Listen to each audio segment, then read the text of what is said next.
बहुत समय पहले की बात है। भारत के प्राचीन समय की गांव में एक छोटे से लड़के का जन्म हुआ। उसका नाम अर्जुन था और वह बहुत ही साहसी और दिल के साथ बच्चा था।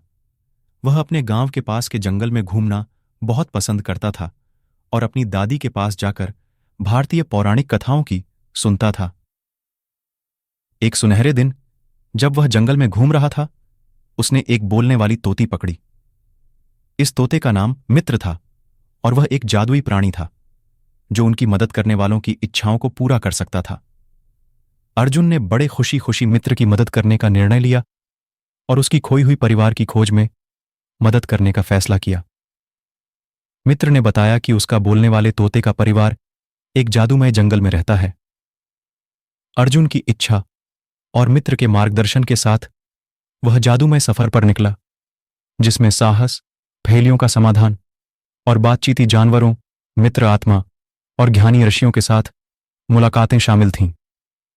जैसे जैसे अर्जुन और मित्र जंगल की गहराइयों में बढ़ते गए, उन्हें साहस और ज्ञान के परीक्षणों का सामना करना पड़ा और उनकी दोस्ती मजबूत हुई। इस दौरान उन्होंने दया, प्रकृति के प्रति आदर और कथा कहानी का महत्व समझा। अर्जुन और मित्र के साथ अपने सफर के दौरान वे साहस और बुद्धिमत्ता के मूल्यों की महत्वपूर्ण शिक्षा प्राप्त करते हैं और भारतीय मिथकों की जमीन पर खेलने का आनंद लेते हैं। बहुत सारी परीक्षणों और कठिनाइयों के बाद अर्जुन और मित्र आखिरकार मित्र के परिवार को ढूंढ लेते हैं।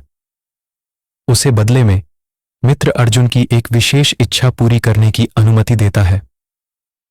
अर्जुन बिना स्वार्थ की अपनी इच्छा पूरी करने के लिए प्राथमिकता देता है और उसके राज्य और उसके लोगों के भलाई और समृद्धि की इच्छा करता है। जादूमय सफर का यह सुनहरा समापन होता है और अर्जुन गर्वित होकर अपने घर लौटता है। वह अपनी दादी के साथ अपने अनुभव साझा करता है, जो उसकी निष्काम इच्छा का गर्व करती है। उस दिन के बाद से अर्जुन और मित्र दोस्त बने रहते हैं और वे भारतीय पौराणिक कथाओं की आश्चर्यमय दुनिया की खोज करना जारी रखते हैं। अर्जुन और मित्र की कहानी भारत की धरोहर के अमूल्य संस्कृति की याद दिलाने के रूप में है, जिसमें पौराणिक कथाएं जादू और दया, साहस और स्वार्थरहितता के मूल्यों की महत्वपूर्ण सीख हैं।